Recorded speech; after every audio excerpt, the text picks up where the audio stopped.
présenter. Donc, aujourd'hui, nous voyons comment utiliser un traitement de texte sans forcément avoir à acheter de logiciel de traitement de texte.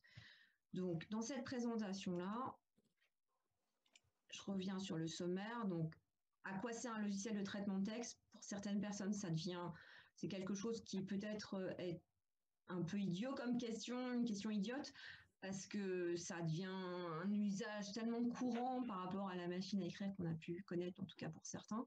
Le logiciel de traitement de texte, qu'est-ce que ça permet? À quoi ça sert?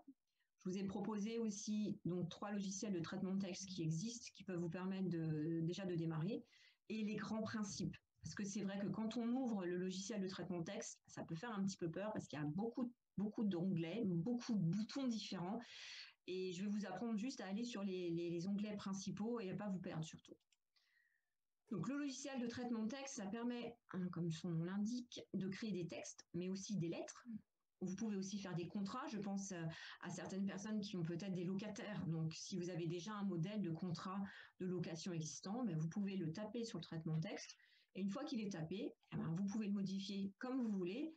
C'est ce que je mets juste en dessous. C'est l'avantage, c'est que comme c'est déjà prédéfini, vous pouvez venir juste, par exemple, sur le nom du locataire, le supprimer et rajouter le nouveau nom du locataire.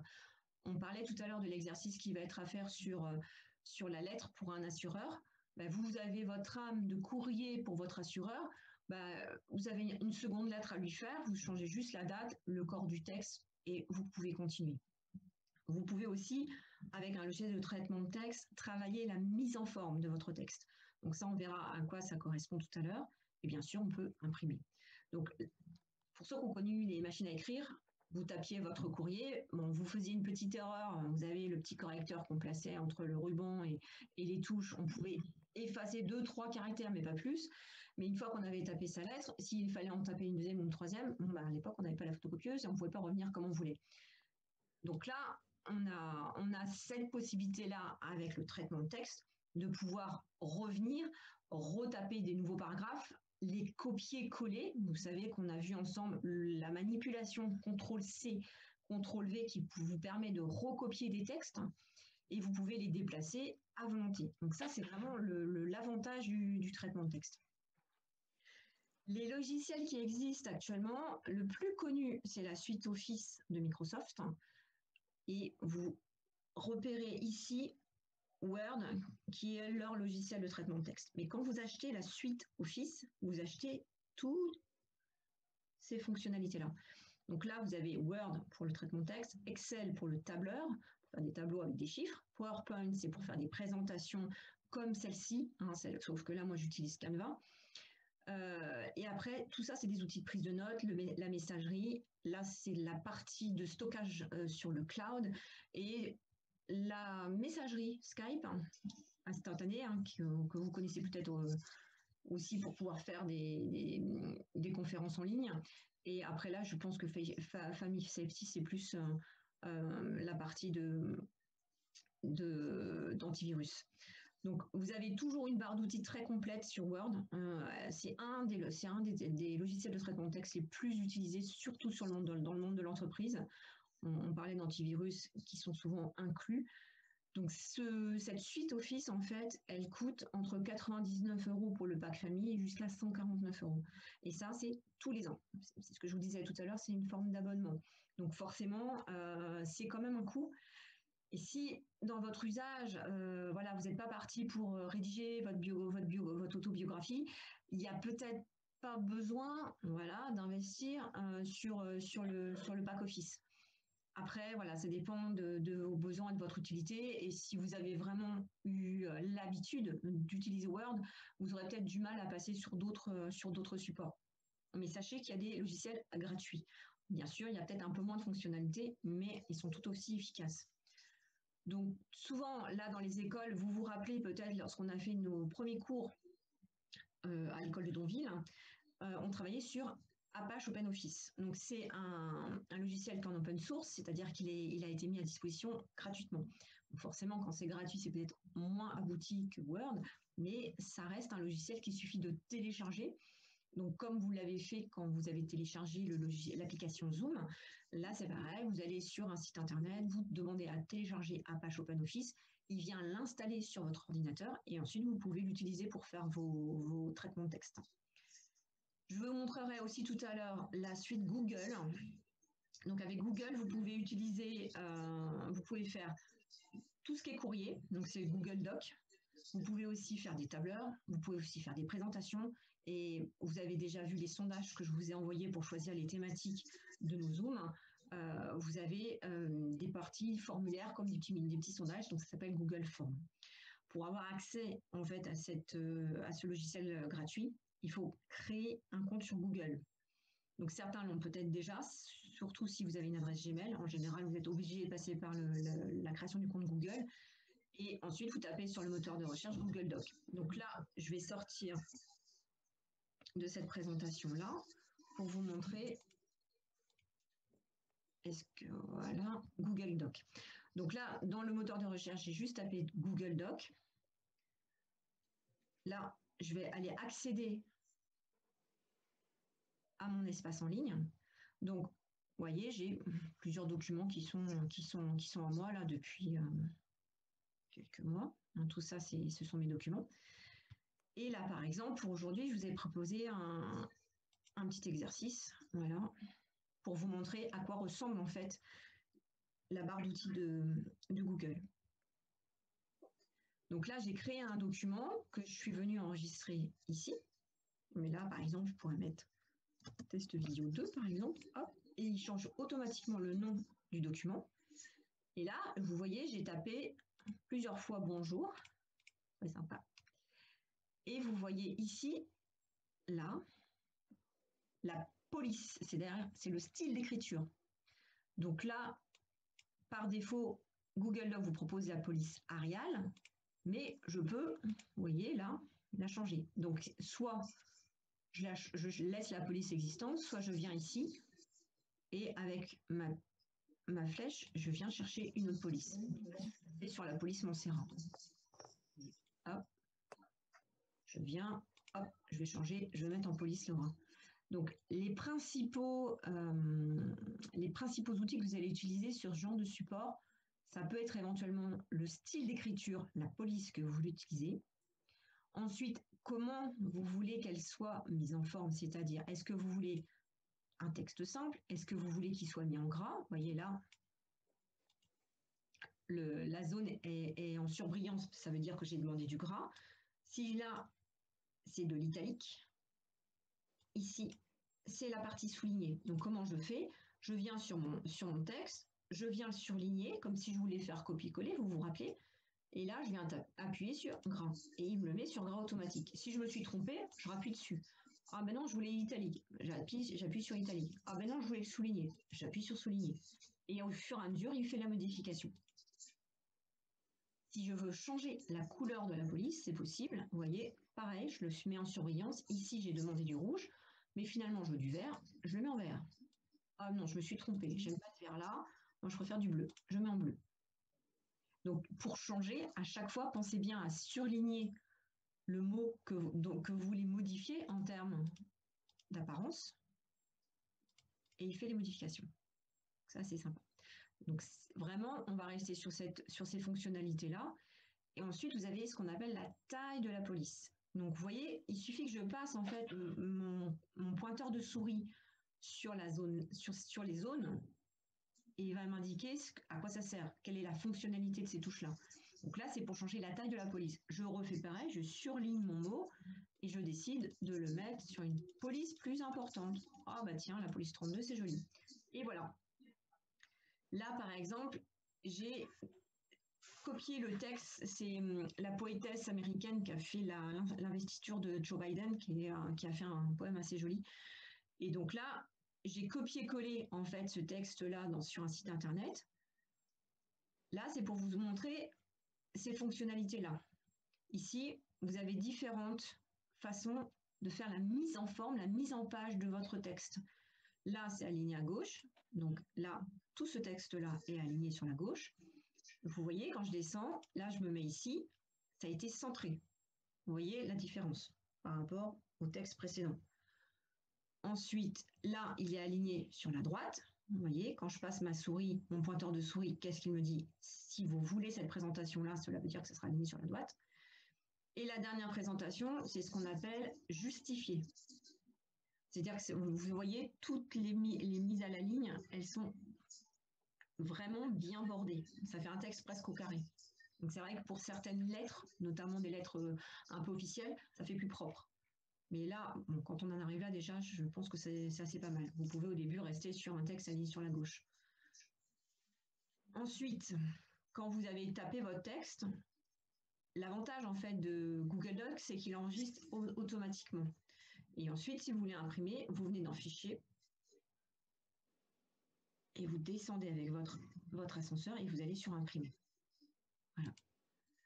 Donc là, si je sors de ce document-là, clac, et que je veux revenir dessus, vous allez voir la manipulation plus Google Doc. Et je tape sur Google Doc. Il m'envoie sur ce document-là. Je reviens sur la page qui me correspond. J'accède à Google Doc. Hop. Je reviens sur mon document tout à l'heure, Test Visio 2. Vous voyez, il a bien changé de nom. Et vous allez voir qu'il a enregistré tout ce que j'ai fait sans que j'ai fait aucune manipulation. C'est quand même agréable. Donc ça, c'est la petite démonstration pour Google Doc. Moi, je trouve que par rapport à Word, vous allez voir la différence avec Word, je trouve que leur barre d'outils, donc c'est ça que j'appelle la barre d'outils, je la trouve quand même relativement simple. Pour commencer, moi, je trouve que c'est un bon outil. Donc, je sais que Gilbert nous a rejoint. Tu vois, Gilbert, oui. ce style en fait de courrier, ça peut être pas mal. On parlait tout à l'heure de contrat de location, ça peut être des choses qui peuvent être utiles, de recopier un contrat et de les mémoriser en fait sur Google Doc. Là, tu vois, je te remontre, on a oui. Oui, j'ai vu un peu. Voilà. J'ai pas vu le début parce que j'ai eu beaucoup de mal à me connecter. Pas de souci, pas de souci. Donc là, je vais vous montrer maintenant hop, Word. Hop. Donc, je veux créer un document avec Word. Il est installé sur mon ordinateur. Vous venez donc sur votre bureau, vous cliquez sur Nouveau, Document Microsoft Word. Donc, je recommence parce que je vais peut-être aller un peu vite. Donc, on met le pointeur sur l'écran du bureau. Je fais un clic droit. Je descends avec ma souris. Vous voyez, j'ai changé de couleur de pointeur, c'est plus joli. Et là, je déplace ma souris et je viens ici cliquer sur Document Microsoft Word avec un clic gauche. Clic gauche. Quand vous êtes là, quand vous voyez ce texte ici en surbrillance, ça vous indique que vous pouvez commencer à nommer le document. Donc là, je vais faire Test Visio 2. Entrée. Quand vous avez fait Entrée, vous avez vu tout de suite, il allait me le classer sur le côté. Et pour l'ouvrir maintenant, comme n'importe quel document, double clic gauche sur le document. Hop. Et là, voilà l'écran de la barre d'outils de Word. Vous voyez, il y a un petit peu plus de choses quand même. Mais ce qui revient toujours, c'est la même chose. C'est là, vous avez la police, avec toutes les polices différentes ici. Et il y en a beaucoup. Là, vous avez la taille de la police. Je change la taille de ma police. Là, je la mets en gras. Là, je la mets en italique. Là, je la souligne. Là, je la change de couleur. Donc, je fais un texte. Là, entrée, je passe à la ligne. Entrée, je passe à la ligne. C'est tout faire. Là, je le mets au centre. Là, je l'aligne à gauche. Là, je vais les justifier. Bon, là, il n'y a pas suffisamment de paragraphes pour que ça ressemble à quelque chose. Et voilà ce que ça donne. Donc, quand vous regardez Word tout de suite, et même Google Doc, ça a l'air complexe. Mais vous n'avez besoin d'utiliser que de très peu de fonctions. Vous voyez ici, il y a plein de chapitres, de segments différents. Et en fait, dites-vous, vous n'avez pas besoin d'utiliser tout ça dans un premier temps. Vous vous concentrez sur l'accueil, vous tapez votre texte. Donc là, l'exercice que je vous ai donné, c'est de taper une lettre à un assureur. Donc vous avez un modèle, donc il faudra que vous fassiez le même modèle. Donc là, vos coordonnées, le coordonné à droite de votre assureur, la date, le lieu, bonjour à monsieur Untel, vous tapez votre texte, vous mettez en bas votre nom, votre prénom, et vous avez un courrier type que vous pouvez utiliser et réutiliser à volonté. Ça, c'est l'avantage en fait du traitement de texte. Une fois que vous avez tapé votre texte, ici, vous venez sur la petite disquette. C'est un peu la différence avec Google Docs, c'est qu'il faut parfois passer par enregistrer. Ça, il faut éviter de l'oublier. Parfois, ça, il le fait en enregistrement automatique, là, comme il le dit, mais moi, par sécurité, je préfère toujours revenir taper ici. Vous voulez imprimer votre texte, comme Google Doc, on vient dans Fichier, Imprimer. Et là, il va vous imprimer votre texte. Voilà, je vous montre jusqu'au bout. Voilà. Et donc là, sur le menu Imprimer, il y aura forcément votre imprimante qui viendra s'indiquer ici. Vous pouvez changer, si vous voulez imprimer seulement la première page, venir la choisir. Et là, vous êtes en orientation portrait, mais si vous vouliez vous mettre ce qu'on appelle en paysage, si jamais vous avez fait une présentation différente, vous venez la sélectionner ici. Portrait, paysage. Voilà. C'est bon à savoir aussi. Et après, vous faites juste imprimer. Et c'est terminé. Et quand vous quittez un document Word, vous pouvez le faire par la petite croix rouge ici. Et là, vous sortez. Voilà. Donc, je vais revenir à la présentation.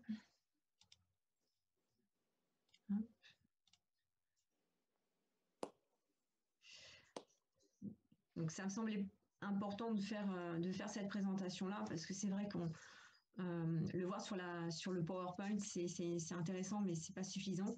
Donc là, je reprends un petit peu les grandes lignes, hein, que ce soit sur les trois logiciels que je vous ai présentés, Word, Apache Office ou Google Doc. Vous aurez toujours à peu près le même style. Hein. Vous avez créé un document. Hein, je vous ai montré comment le faire sur Google Doc, comment le faire sur Word. Hein, nouveau, document Word, ça c'est avec Word. Ensuite, vous allez nommer ce document. Et si jamais vous êtes allé trop vite, il suffit juste de faire un clic droit, renommer, et vous pourrez rechanger le texte, le nom de votre document. Là, je vous ai remis la barre de Word. Donc, hein, on reste sur Accueil. On vient jouer avec le type de présentation en gras, en italique, en souligné. On vient chercher l'écriture, la police, hein, savoir qu'est-ce qui vous plaît, la taille de la police. Après, on joue sur la mise en forme de la page. Et voilà, vous enregistrez votre document. Donc là, fichier, c'est par là que vous allez avoir l'action impression et c'est là aussi que vous allez effectivement pouvoir enregistrer votre document. Changer la couleur, mettre en gras, ça on a vu ensemble. Là, je vous ai remis comment enregistrer un document sur Word. On fait fichier, enregistrer sous et il va vous le positionner sur votre bureau. L'impression, on l'a vu ensemble tout à l'heure sur la démonstration. Et là, je vous ai mis à quoi ressemble OpenOffice, hein, la partie gratuite. Donc c'est pareil, ça fait beaucoup d'informations, mais vous retrouvez toujours les mêmes basiques. Ici, le type de police, le type d'écriture, la taille, le gras, italique et le souligné. Est-ce qu'on le présente aligné à gauche? Est-ce qu'on le centre? Est-ce qu'on l'aligne à droite? Est-ce qu'on le justifie? Vous voyez, c'est toujours les mêmes basiques. Donc c'est vrai que ça peut faire un peu peur, mais c'est à peu près toujours la même manipulation. On a toujours fichier, on va faire enregistrer ou imprimer. Et voilà, le reste, ne vous en occupez pas. Ça ne doit pas être une barrière pour vous faire utiliser un traitement de texte. Donc là, je vous ai remis la partie de présentation de Google Doc. On vient de voir ensemble en démonstration. Et là, ça vous laisse une petite idée de ce que vous pouvez faire avec un logiciel de traitement de texte. Donc ça peut vraiment être un outil assez agréable. Je vais arrêter la présentation.